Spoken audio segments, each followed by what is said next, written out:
نحمدہ و نصلی علی رسولہ الکریم اما بعد فاعوذ باللہ من الشیطان الرجیم بسم اللہ الرحمن الرحیم والنازعات غرقا،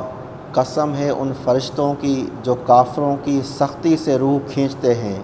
والناشطات نشطا، اور قسم ہے ان فرشتوں کی جو مومنوں کی روح کی گرہ آسانی سے کھول دیتے ہیں، والسابحات سبحا، اور پھر وہ جو فضا میں تیزی سے تیرتے ہوئے جاتے ہیں، فالسابقات سبقا، اور ان کی جو تیزی سے لپکتے ہیں، فالمدبرات امرا، اور ان کو جو حکم ملتا ہے اس کی تدبیر کرتے ہیں، اس کو پورا کرنے کا انتظام کرتے ہیں، یوم ترجف الراجفہ، جس دن بھونچال سب چیزوں کو، ہر چیز کو ہلا ڈالے گا، تتبعها الرادفہ، اس کے بعد ایک اور جھٹکا آئے گا، قلوب یومئذ واجفہ، اس دن کئی دل خوف سے کپ کپا رہے ہوں گے، لرز رہے ہوں گے، ابصارها خاشیہ، ان کی نظریں جھکی ہوئی ہوں گی، یقولون انا لمردودون فی الحافرہ،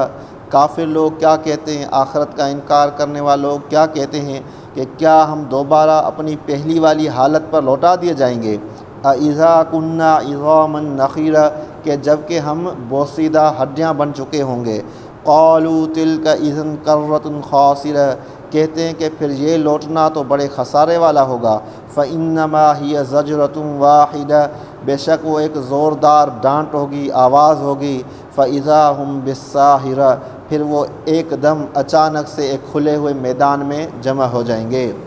اب ان آیات کے اندر موت سے لے کر قیامت کے اندر میدان محشر میں جمع ہونے تک کے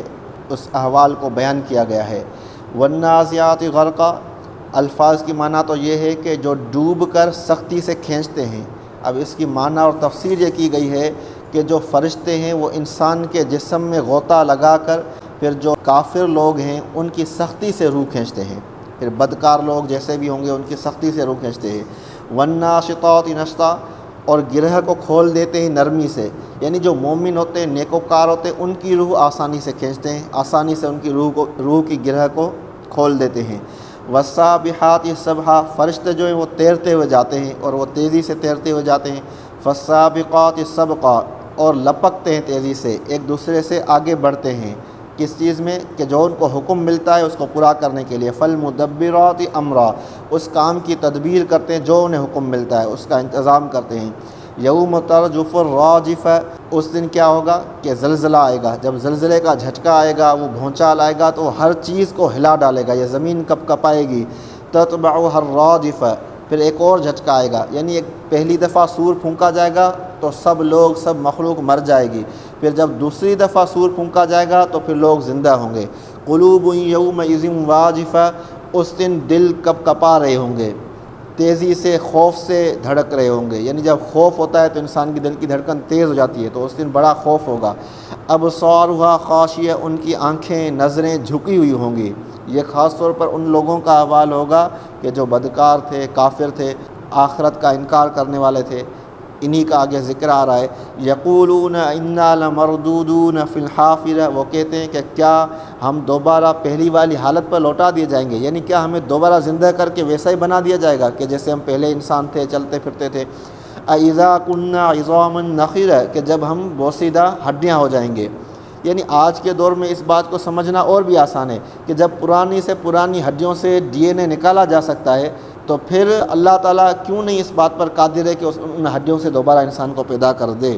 قالوا تلک اذا کرۃ خاسرہ، اب وہ مذاق میں یہ کہہ رہے ہیں وہی لوگ کہ اگر ایسا ہوا پھر تو بڑا خسارے کا لوٹنا ہے، حقیقت تو یہی ہے کہ واقعی میں وہ ہوگا اور ایسے لوگوں کے لیے وہ خسارے کا دن ہوگا، کیوں؟ کیونکہ انہوں نے انکار کیا حق کا، انہوں نے اللہ کو نہیں مانا، نبیوں کو، کتابوں کو، ملائکوں کو، آخرت کو مانا ہی نہیں، تقدیر کو تو ظاہری بات ہے تیار ہی نہیں کی، تو ان کے لیے تو واقعی خسارہ والا دن ہوگا۔ لیکن یہ جو کہہ رہے ہیں کافر، یہ مذاق والے انداز میں کہہ رہے ہیں کہ جس طرح کوئی آدمی کسی کو کہے بھائی فلاں جگہ نہیں جانا، شیر بیٹھا ہے،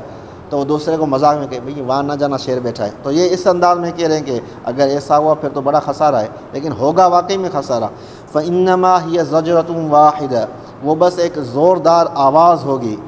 فإذا هم بالساہرہ، پھر اچانک یہ لوگ ایک کھلے ہوئے میدان میں جمع ہو جائیں گے، یعنی میدان محشر شروع ہو جائے گا۔ تو ہمیں چاہیے کہ اپنے اس آخرت کی تیاری کریں، ہم اپنے آپ کو دیکھیں کہ آخرت کے لحاظ سے ہم کہاں پر کھڑے ہوئے ہیں۔ اللہ تعالیٰ سے دعا ہے کہ اللہ تعالیٰ ہمیں نیکی کی راہ پر چلائے۔